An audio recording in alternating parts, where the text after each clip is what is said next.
What's up, everyone? We are live. If you're watching this, you're probably watching the playback. I got a really special guest for us tonight. I got Danielle Arad of Guardicore. Danielle is one of my most favorite people to work with. We've been working together for a while, and I've known her for many years. She's very smart, but that's not impressive anymore because we have a lot of smart people on. But she's a very unique angle and understanding of marketing and targeting that very few people do.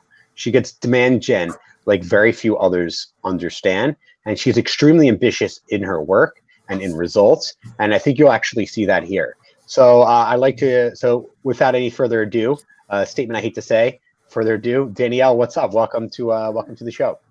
Hey, well, thanks for having me. I'm actually super flattered. Thank you. That's wow, it's an awesome intro. Thank you. Yeah, no, so I mean, it's just speaking the truth. So why don't we start off by a little about kind of like your background, how you got into marketing, how you got into demand gen, and maybe a little bit of your philosophy. And I think we'll lead in from there, and then we'll kind of bring it into the topic of the conversation, which is actually competitors. All right, awesome. Yeah, so I moved to Israel about 10 years ago, right after I finished uni, and got straight into the high-tech scene, which is booming in Israel, as many of you know. And I always had kind of a knack and an interest in business ever since I was pretty young, and just hopped straight into the high-tech scene in marketing. Actually started way at the bottom, kind of built myself up throughout the years. And I was super interested in kind of learning how to persuade users digitally through design, through copy, through different kinds of creative campaigns and marketing programs. And I found my sweet spot at Guardicore, cybersecurity company here in Tel Aviv that focuses on preventing lateral movement and reducing the attack surface in enterprise organizations through the use of microsegmentation controls. So yeah, wait, hold on. You just said a bunch of things. No one knows what the hell that means. All right, yeah. So you moved to Israel 10 years ago. Where are you from in the States? I'm from California, from Southern California. All right. Yeah. All right, California, IA. Would you think that's surprising? You think if people were to guess where you're from, do you think they would get that correctly? Maybe 10 years ago when I had like bleach blonde hair, but now I have little hair, I guess. I don't know. Wait, is this the 2.0? Is this Danielle 2.0? It's the 3.0. I'm in my 30s now, so it's the 3.0. Very nice. You're 30 exactly, right? I'm actually 32 on Friday. Oh, okay. Oh, that's happy birthday. So you're Thank you. Very nice. Okay, cool. And great. So and you got into marketing. Did you study marketing, or what's your background there? I did not study marketing. I studied actually studio art. So I got my hands dirty in college, painting. Are you artistic? Drawing, and doodling. I think I graduated with flying colors, literally. So yeah. Did you use that joke before? Never. That was on the fly. I get it. Was it really? That's pretty good. I gotta write that one down. Your day is complete. Right. Yeah. No, I don't have a formal education in marketing, and I don't have a formal education in cyber. And I think kind of that's the beauty of digital, because you can learn as you go, and you can learn. There's a lot of information online. And I think there's a beauty behind entering a very technical space and building your way through that, and connecting with subject matter experts who also believe that you don't have to come from a traditional technical background or business background to succeed. Mm-hmm. I'm passionate about that. And I know many who are passionate, both from a technical side and a more business side, who are very passionate about that kind of mindset as well. So awesome. So let me ask you, I get this question sometimes from prospects. Tell me what you think. People say, oh, do you have experience in our industry, like specific in their niche? And I'm like, well, I do B2B tech, a lot of the LinkedIn and the Google and the YouTube and everything, the SEO, the marketing that we do. I mean, it doesn't change that dramatically. Would you agree, since you've worked in many industries in marketing and have worn different hats? Do you think that's true? I think there needs to be a kind of a fundamental understanding about the market that you're playing in. Right. that comes with, learning and knowledge and passion to understand the market, but ultimately, it comes down to understanding people. Marketing is psychology, and we're, I hate to put it this way, but we really are. I think it fits also with the topic here. We're in a game of mental warfare. Really, it's a battle of product, yes, but it's also a battle of perception. And you really need to understand, who you're working with, understand their psyche, and it's not easy to do that, obviously, but it requires a lot of communication, obviously, knowledge, and just willingness to connect with people, to understand their pain and need. Right. Yeah. Okay. Yeah. So that's actually an interesting perspective that you really don't. But it's funny. I think you can get the pain and perspective actually pretty quickly, maybe reading a white paper, being on their website and whatnot. But there is something to it. I mean, I've been involved in certain niches in LinkedIn, doing LinkedIn marketing for certain clients, and they got bought out by huge enterprise twice in the same niche. And then, so it's easy for me to pick those new clients like that up again, because I am easily able to replicate knowing what ad messaging works, basically the keyword research that works, all that optimization, all that information I already has, and then I'm easily able to adapt and apply it. Yeah. So let's get in. So the topic of conversation today is actually competition. We're going to get in that in a minute. I just want to let people know that are watching, if you have any questions about competition in general, leave them in the comments, whether you're watching live or if you're watching a recording later. We'll make sure to address them. So we do engage with all comments. We will be reading them here. So please feel free to add your comments on LinkedIn or Facebook. Yeah, I already see a few people. Sorry, can I shout out? I'd love to shout out. Yeah, what's up? Of course, shout outs. I see some people from New York also waving. So hey, Maria. What's up, New Yorkers? What's up, Mordecai? And Omri says, nice view from the office. Yeah. Where I'm actually in Omri's office. So for those that don't know, this might look different.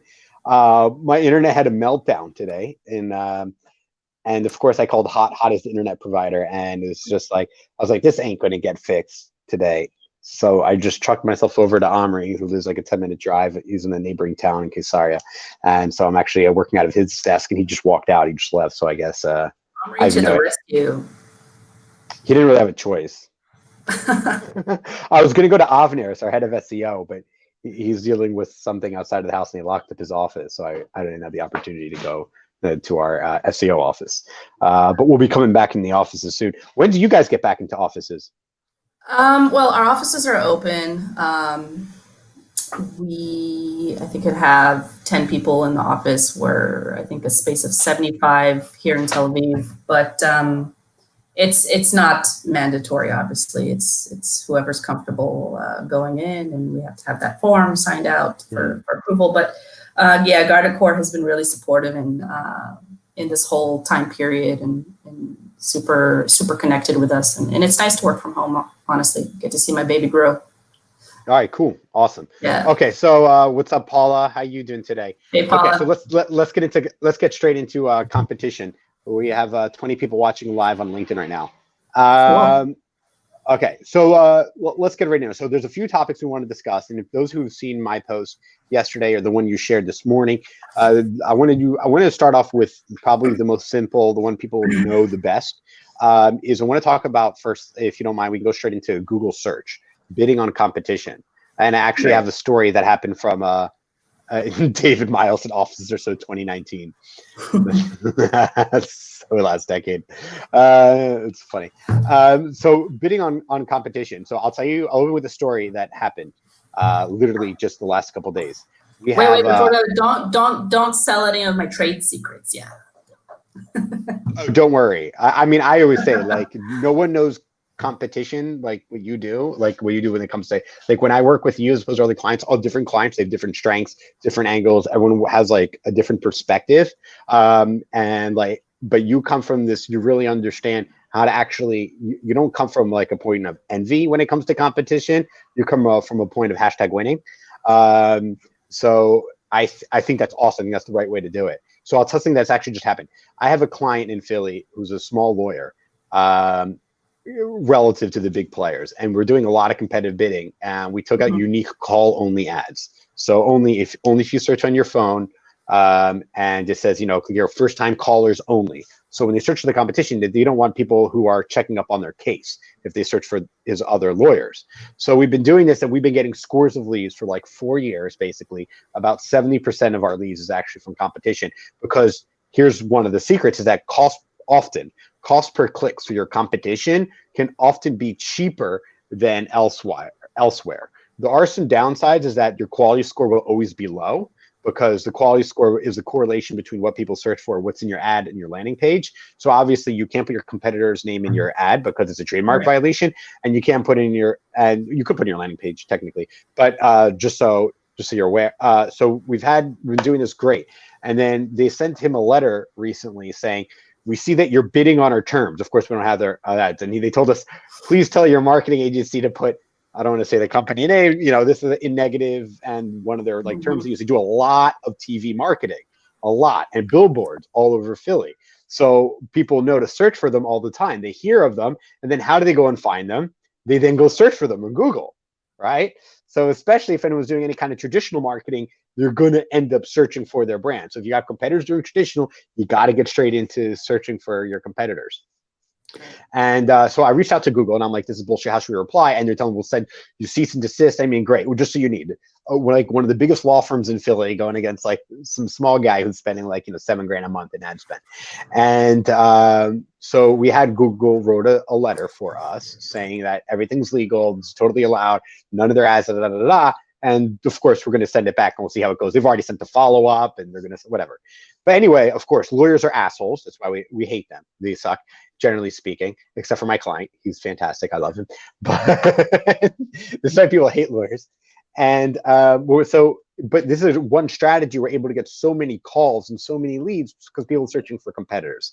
So if your competitor has a very strong brand name, especially in your niche, bidding on them is very smart. I have some more things to add, but obviously I've talked too long straight without hearing from you, Danielle. What are your thoughts? Anything in particular that you think of, any do's or don'ts, or any tips you think you can share about bidding on competitors?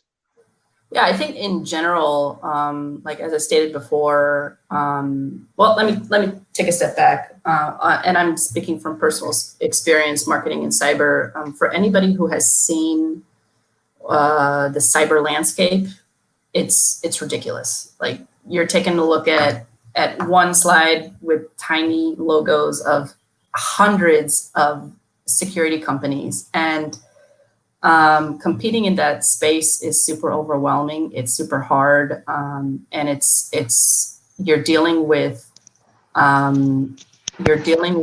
a specific set of personas who don't have a lot of time, who are super busy, and who know what they want for the most part. I think that goes for every prospect. In their mind and their perception, they're almost always right. And this is, deals a lot with, psychology and psyche.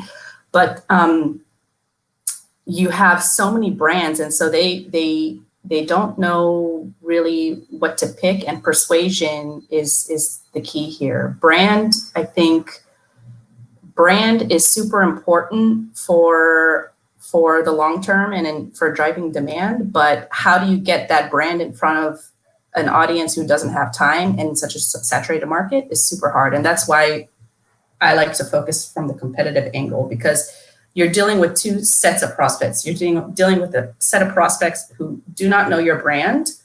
They know the cyberspace, they know what they're evaluating more or less. And then you're dealing with a set of prospects also in that subset, but the subset is they're disgruntled potentially from another competitor. And so that gives you a nice edge to swoop in, especially if you're coming from a smaller company with not as much budget not as much budget as your competitors. So it's a nice way to win quickly and to drive demand that really benefits, like I said, it really benefits the bottom of the funnel and pipeline. I don't know if that makes sense. I kind of ranted there, but no, it does. I'll give some examples too. So like one thing is people always say like, oh, we're going to focus on our competitors' weaknesses, and we'll highlight that in our search ads when they search for them. And there's a problem with that. It's not a problem. That's good, but you should also focus on their strengths. Remember, people were interested and were talking about this company and searching for this company and know about this company for what they do right, or what's perceived that this company is doing right. So what you need to do is you should actually take some of the messaging or why people like for them what they do right and include that in your messaging. And then, of course, also include what you do better. I think there's always one weak point in your competitors. So that's the place where you should be focusing all your time. And then finding that singular word, attribute, idea, and then adding value to it. That's what's going to help you drive more leads and drive pipeline. That's what's going to help you with differentiation. Yeah. All right. Finding the weak spot. Yeah. Right. And okay, so we got some comments from LinkedIn. Nathan Jameson, 2020 is all bedroom offices. So actually, Meyer, head of SEO, we were talking about like working remotely, and I was saying like to hire like some. We have in order to increase capacity, we've been working with some people not full time, but I had one rule: we wanted to hire someone part remote because she lived far, like near the center of Israel, near Tel Aviv, and I had one like my only rule was she must have a room dedicated to her office. You can't, you got a place you can close or lock the door, no kids, no pets. Everyone else in the household knows you're not allowed to enter. This is like holy space. And if you don't have that, and I think that's the problem I work from home won't, especially people that work in cities, they don't have that, you live in a small apartment, you don't have that spare bedroom. You don't have that place to set up monitors. You know what I mean? Like I see some people time working in the coffee shop, and we joke around our office, like people in the coffee shop that are working, like if they don't have a mouse, they're like not being productive. You know what I mean? The last time you try to, like, you can't, like, you know what I mean? You're like, well, does that make sense? I don't know. It does. I can't work without a mouse. Yeah, me too. Trackpad is too much to handle. Do you remember? Well, you're old enough. Miss 3.0. Do you remember back in the day when they introduced the scrolly part on the mouse, like this in the middle of the? I have a couple cameras. So I remember when that was introduced, I'm like, oh, this is awesome. And it wasn't my mouse when I first used it. Then it went back to my mouse, and I was like, "Where's the scrolly thing?" It was like it was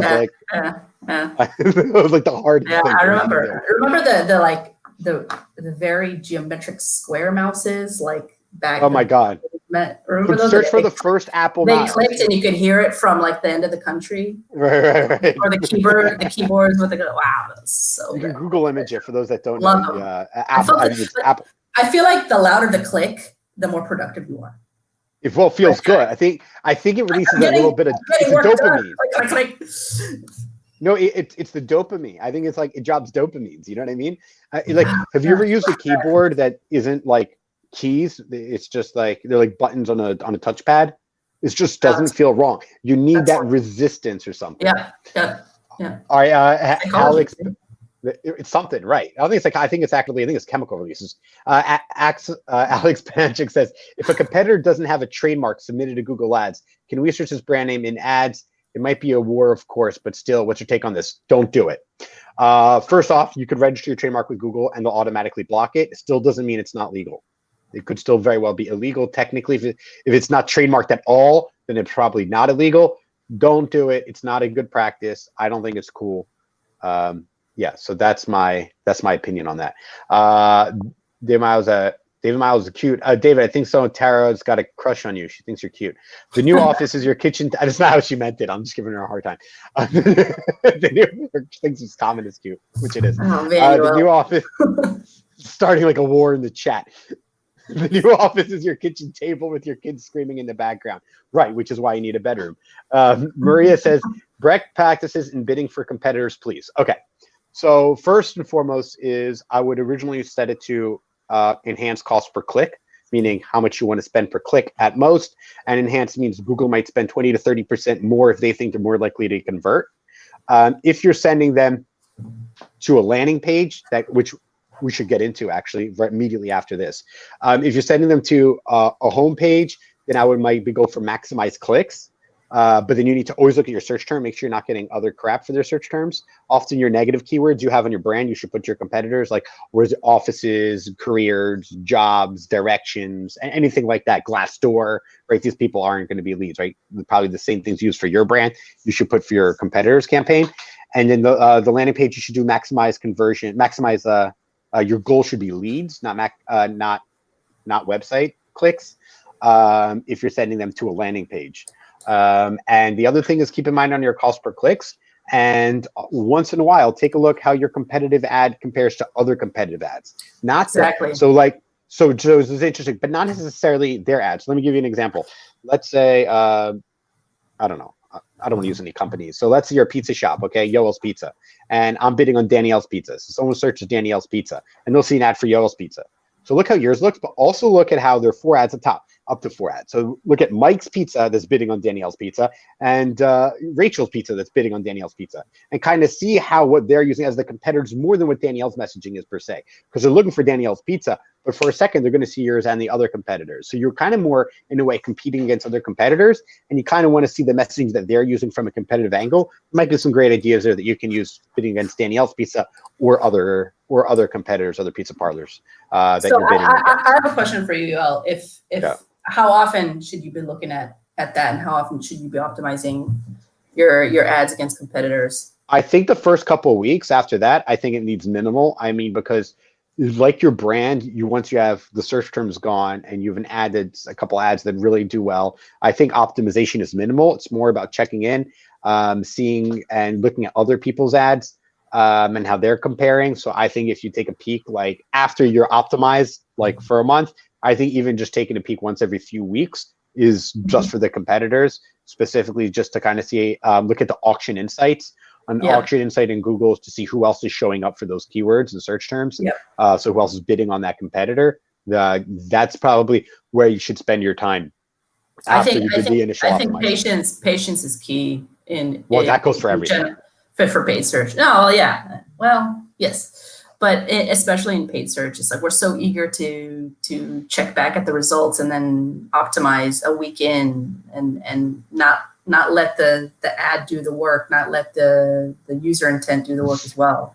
And so sometimes we can miss the mark if we're optimizing too soon. So I think a key here and a best practice is to stay patient, at least a minimum of two weeks to a month. Let the ad run, see how it's stacking up against other ads. And don't get too obsessive about competitors. Just to kind of like let it do its thing, optimize, and move on and focus on the real keywords and the remarketing in your whole funnel. People that are competitor obsessive or envious, it's not good. It's not healthy. Anyway, okay. So one thing that I've seen people do is they have, and what are your thoughts on this? If you have like comparative guides of, if you send them to like us versus competitors, do you think that's good or bad? Do you think, what are your thoughts on that? I think that's excellent. I think that's excellent. I mean, we need more. We all need more. I mean, everybody, the sweet spot, excuse me, is, looking for people in the evaluation stage. That's, I feel like, the quickest route to revenue. And you want to hook first and foremost, the lower hanging fruits to create demand. The people who are evaluating solutions know what they want, have a project in budget. And, like I said, there are so many vendors and solutions out there. This is a clear way for them to see the benefits and your value versus other solutions they're evaluating in the market. It's a quick way for you to, like I said, to get your value out there. So super, super critical, I think, for any organization who's playing in a very saturated and highly fragmented market. I'm totally for it. Can't get enough of it. Awesome. Great. And Tara left. She said her kids are driving her nuts. So what you should have done is put them in front of this video. That would have been %. Then they would have been quiet even while I talked too, but whatever. Pro parenting tip. All for it. So maybe you can maybe if you have calls and your kids are loud, you can stream your video to the other room. And they can just watch you and they'll know. Kind of like when you're live on air and you have the on air outside, so people know not to come in when you're live on air on radio. I don't know if you've ever been live on radio. Okay. Anyway. Okay. Not yet. Not yet, not yet. We'll get there. Okay, let's move on to YouTube. YouTube. Can I discuss some successes that we've had regarding Yeah, for sure. marketing? Yeah. Okay, so yeah, in case I don't know if I said this, Danielle's a client. So so one of the successes that we have gotten feedback from, specifically from prospects. So No names. for those, no names. So there've been I so many I can't remember. The specifically of prospects is that there's let's take a step back. In B2B cybersecurity technology companies, we have a longer marketing and a longer sales cycle. So something I talk about often is the importance of touch points. I'm trying to slow down, but it's difficult for me to talk slowly. Is touch points. And not just, obviously, they're going to be in your marketing funnel until they become, let's say, an MQL or an SQL, right? And let's say you get a demo or speak to a salesperson. That might be a while. But also once they get that demo and before that and them signing, that might also be a while. Why? They need to check their competition. They need to check how the technology will integrate. They need to make sure the pricing works. They need to make sure that the risk is good, that all of the decision makers are all on board, including, not just procurement, the people who's going to manage, let's say, the technology, the support. They might want to check referrals. There's so much involved that actually makes, once they got a demo and they're interested, a long cycle. Now, in addition to after they get a demo, often they obviously are probably getting demos from a few of your competitors, as you should. And so we've gotten some feedback from actual prospect talking about our YouTube ads. Do you want to talk? You want to mention? You want to tell them what they said? Yeah. Interestingly enough, it was a prospect evaluating some of our competitors, and when he was on YouTube, he actually saw one of our retargeting ads and felt guilty for not checking us out, which I thought was pretty. I'm sad he felt guilty, but he must have a Jewish mother. But I was thrilled because he's like, oh, okay, I know the players in the specific niche, for microsegmentation and hybrid cloud security, and I need to check them out. Now I'm checking these other two competitors, these other two vendors in the space, but what about them? And they saw one of our ads and on YouTube and came and checked us out and had a demo with us and was pleased with our technology and with our values and went with us in the end, which was excellent. And it's hard to measure that. I think the hard thing it's not right. That's correct. People always say like, "Oh, what are the leads?" Which, all right. The goal is not ROI. The goal is to be on top of them during the sales cycle. I'm actually going to try to find out what you wrote. Yeah. So yeah, it's about getting your brand. Like I said, it's about getting your brand in front of those prospects. And I think Dave Gerhardt, CMO at Privy, said it well on one of his LinkedIn posts that brand drives demand. So correct, which is why I focus a lot on branding myself. Yeah, I have a very strong brand in Israel, and I did it within a year. Actually, I found the message that you sent me. You said, "Shavua Tov, is how's your Shabbat?" Between us, great information. Spoke with the prospect at blank, big name. He said our YouTube advertising really worked on him, even during the valuation process when he was watching videos of our competitors. Oh, there you go. Okay. While he was watching videos of our competitors, the Guardicore ads kept popping up on him and reminding him of us. He said it really worked on him, even made him feel guilty he was looking at our competitors. Yeah, see, so this is one of the examples, and I get things like this all the time. It's the first time I heard someone say they felt guilty or they acknowleded that they were looking at competitors. But like I said, it's all about videos work. Yeah, it's all about perception. Right. It's all about how you make them feel too. So. Right. So when obviously they're going to be looking at your competitors and looking at their demos, and one of the things is that decision makers, people don't prefer not to speak to sales. So they try to get as much information as they can before they reach out to sales, right? This is normal. This is fine. So they want to watch demos on their own, and people have recorded demos on their YouTube, you and your competitors. So if you got that remarketing going hard for YouTube, particularly during a certain niche or for the right people who've been to the certain pages that's been in your demo page or anything like that, then what you're able to do is they can actually just see these videos, your videos specifically, while they're watching other demos and reminded of yours. Extremely powerful stuff. extremely powerful, shortening the sales cycle, shortening the sales velocity. So that's how you scale revenue. Right. Maria Velasquez says new marketing KPI is guilt. All day. But of course, but the question is, how do you measure it?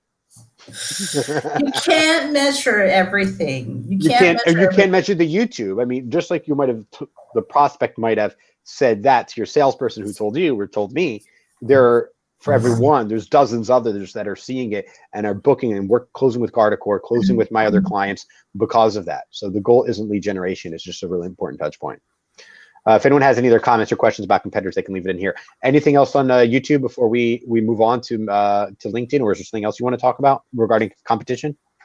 I think the nice thing about YouTube also in the marketing, it's not too expensive. I'd like for us to explore that more, so let's talk about it offline. It's not expensive. Do you know why it's not expensive? Tell me it's more. A Monday. No, I think I've told you this before now. So it's a supply and demand. There's like a cajillion videos on YouTube, right? What do they say? How many years for all the videos on YouTube? How many you can watch forever? And most of them people want ads on their videos. Why not? They can make some money, even though it's a good whatever. So many people want to place ads, but so many people are making videos and want to advertise those videos. Right. And so the supply and demand curve as advertisers is in our favor on YouTube. Mm-hmm. Mm-hmm. Right. Yeah, so that's why it's so inexpensive. And of course, don't forget, if you do pre-roll, make sure you capture them in the first couple seconds. After 5 seconds on YouTube, they can skip. Yeah, the drop off of engagement rate is super quick. So that's what the view-through rate is. What percentage of people that saw the ad watched at least 30 seconds? Right. Okay. You gotta have a hook right at the beginning. Okay, so let's go into LinkedIn for a second. First off, just a quick one-off tip about just when you're doing remarketing on LinkedIn, make sure you make an ABM of your competitors, also your vendors, who else you don't want to see your ads, and make sure you exclude that as an audience because it's kind of relevant to competitors, but we're not talking about, that's just a side tip. Okay, back to actually targeting competitors on LinkedIn.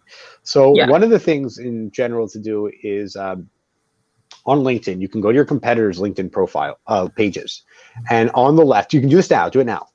On the left, it will say ads, and you can actually see some of the ads that they have live. And from that, you can actually be able to see what their messaging is. So when they're seeing your ads on LinkedIn and theirs, you can do very easy competitive research. I think it's funny and interesting that LinkedIn makes it so open and put ads there. I find that I find it interesting that was a decision, a priority that they've done, given there's so many other things I know that they also need to prioritize. But one thing you can do, and this is of course unique to your niche, and this is more, I guess, B2B, because when you've ongoing customer clients, if you can segment, so we're doing this for a very large client, it's not even doing demos, just awareness. What we're doing is we're segmenting. They have a few big players, big competitors, huge names, Cisco, Microsoft, whatever. And so we're finding those who their competitors' clients are that would be a good client for them.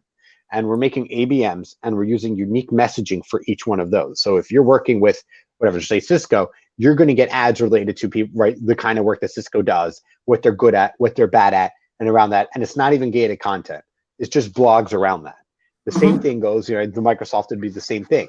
Or you can throw in there a comparison guide, you versus Cisco or whomever, right? So therefore, but of course, the challenge here is that you have to get a list of the customers your competitors are using, your competitors' customers.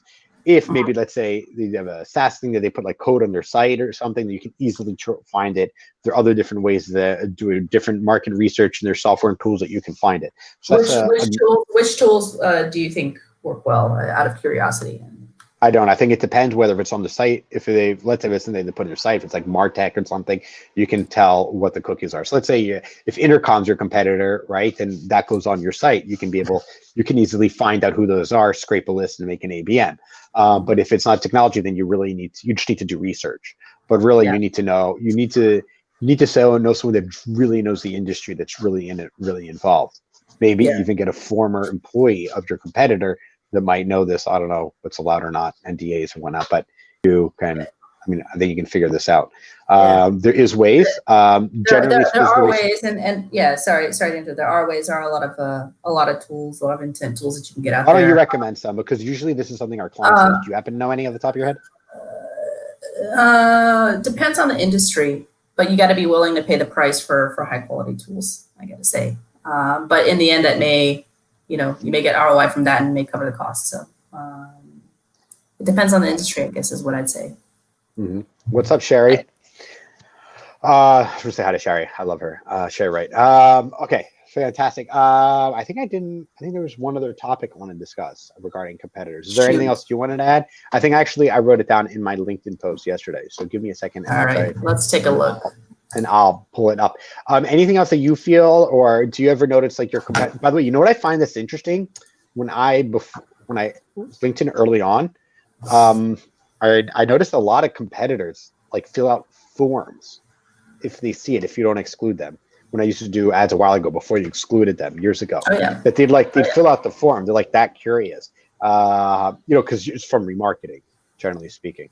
But I don't know. I find that to be like no, I'm not saying English. No, like shamelessly. Like, don't you think poke around?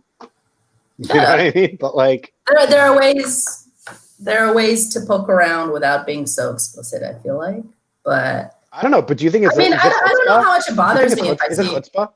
No, it doesn't bother you. It's just I don't know. No, I don't think it's chutzpah. It's just research. They're doing research. They want to stay ahead of the game. It's fair game. All they need to do is fill out a form. And yeah, you can block their domain and everything, but. Okay, so one last. Okay, I personally think it's natural. They're doing the competitive research. Oh, of course. Yeah. You just kind of want to know what's going on. There's not like. Okay, so we've got here. Here are the points that we said we want to cover: competitive research, which if you want to talk more about, competitive search, which we exhausted, creating competitor guides. Maybe you want to talk about that. Excluding competitors on social, we did. Remarketing on YouTube, we did. Targeting competitors, customers, we did.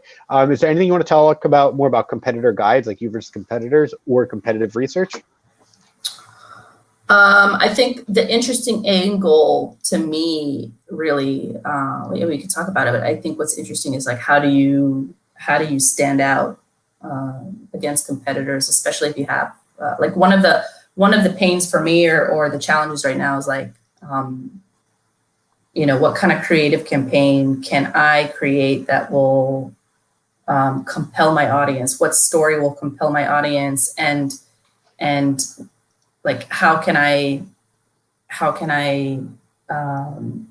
display that in a way that doesn't like copy what my competitors are doing because they were quicker to market. By the way, the tip I think of the day really is not to strive for perfection, but to strive for good enough, because if you strive for perfection, you're delaying your entry to market and your competitors are going to beat you to it probably. And then you're losing that edge. That's why the first mover advantage is huge. Yeah, it's huge. And then if you're not first to market, like what kind of story do you build to compel your audience who's super busy, who's super cynical, and has like 700 vendors pitching them every day? So to me, that's kind of a pain point, and that's a challenge and I think for many. I think, and it goes back to what I was saying in the beginning, is like you need to pick that one attribute that one differentiates you from a competitor, obviously, but I think what's critical is picking the attribute that touches on the weakness also of cool switches, that touches on the weakness of your competitor. That's going to show the value, and I think that's what's going to hook the user. So. And then the comparison guides are part of that process. That's part of that could be like the main piece of content that will surround your specific competitor play. But what's most important, I think, in building up a strong competitor campaign or comparison campaign is is the story and the differentiator, that one attribute. It starts from there. That needs to be defined first and foremost. It's a challenge. It's hard. It takes time, but be good enough. Go test it in the market and then optimize and strive for perfection. And we're dealing with that challenge, right? Like we're trying to make some podcasts. Dude, before we get into that, let me give you an example. While you were just talking, so for those that don't know, I switched cameras. Can you tell? I can tell because I can't see your beautiful face. I know. So I had a better camera, which is my phone, the Pixel 4. It's a great camera. So I had it on Do Not Disturb, but I forgot I have a feature. If you're in my favorites and you call me, it overrides Do Not Disturb.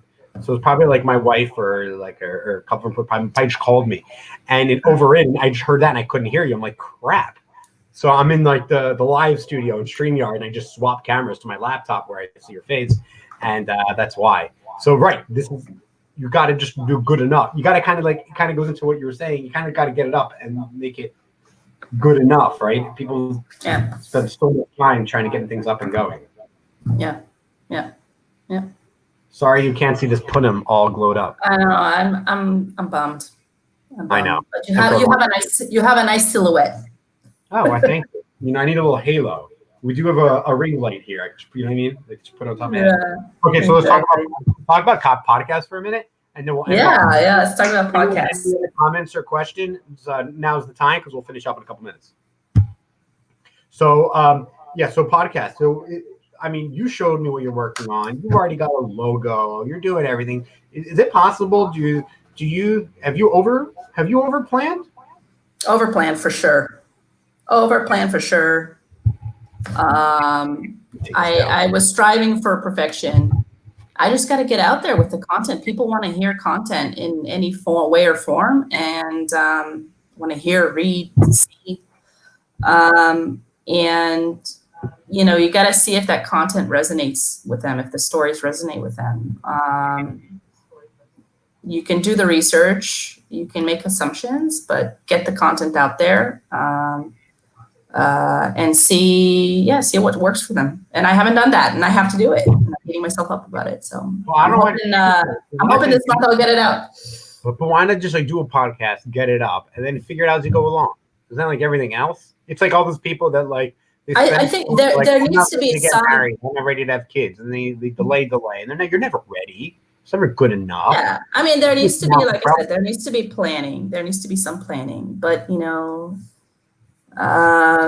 can't go full scale in my opinion. You got to build it as you go, yes, but you have to define your objectives and the key results you want to hit and milestones based on that. So that's what I've been doing during the Corona time, is looking at new ways to kind of present new and fresh ways to present my opinions about cybersecurity and marketing, and hoping to get this live soon. So awesome. It's gonna be exciting. Yeah, it's gonna be fun. It's an experiment. So get shit up. Eric Ries says, right, in the lean startup, he always talks about it. Just get a good one. You're gonna get better by the feedback you get from your audience. Exactly. I'm gonna figure out this whole video and audio and everything as I screw up, and I keep upgrading my material, not doing hours of research and then trying to figure it out. Crap, this is too technologically advanced for my needs. There's, you know what I mean? Yeah. I think this specific period opened up room for imperfection even more so than before. Like you have Zoom, you have audio flaws, you have video flaws, and people are used to it. It's been months already that people are on Zoom or some form of video conferencing, and it's not the strongest. It's like widely used, and it's not the strongest form of production. Just use that as a tool, you know what I mean? And that's good enough. They're used to it. People understand that that's what they're going to be given, and that's what's easy. That's right now what they're used to digesting. So it's good enough for right now to get up and live. And as you go, when you start, building an audience, building a subscription based, and maybe even making money, invest in a little bit better production. That's exactly right. Just do it, and then you get a little better. Then get a little bit of camera, get a microphone, you find out what you like and you don't like, and all Exactly. that. When's your first episode? When's your podcast dropping? I'd like to draw a line in the sand 15th of June, but I got to talk to my That's going to be mine too. podcast partner. Which, What's up? We'll challenge each other. I mean, I've been doing these lives almost weekly for over a year now. I don't know if I should load them up as episodes. Should I or no? Yeah, for sure. Yeah, for sure. As negative episodes? Should I like start with like episode 22? Yeah, do it. All right, sweet. All right. Anyway, thank you, Danielle, for joining us. And thank you, everyone else, for joining us on LinkedIn and on Facebook. If anyone has any other comments or questions, you can reach out to Danielle directly or to me. Where's the best place for them to find them? I'll just say LinkedIn. Danielle Arad on LinkedIn. Yeah, for sure. LinkedIn.